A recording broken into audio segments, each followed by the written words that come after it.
Hey everybody, Martin Parise here, and it's time for What Did You Read This Week Wednesday. I've got the Compleat Enchanter, The Magical Misadventures of Harold Shea by Sprague DeCamp and Fletcher Pratt.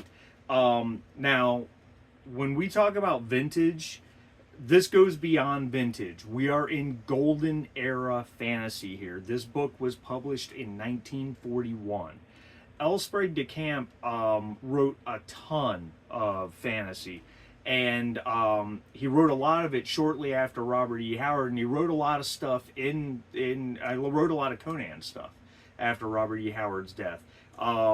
This is old school vintage fantasy. It's about some modern men that theorize that if they can just figure out the equations of the universe, they can basically shift into other dimensions or other realities. Kind of an early multi-worlds interpretation of physics.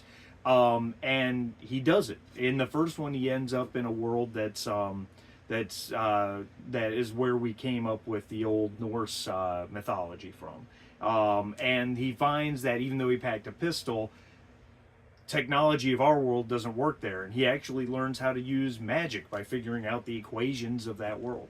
Anyway, it's a lot of fun. It's written in an older school tone because it's from 1941. Yeah, if you can find this somewhere, I found this one at a used bookstore and I really enjoyed it. It was nice to read the stuff that was like what I grew up on.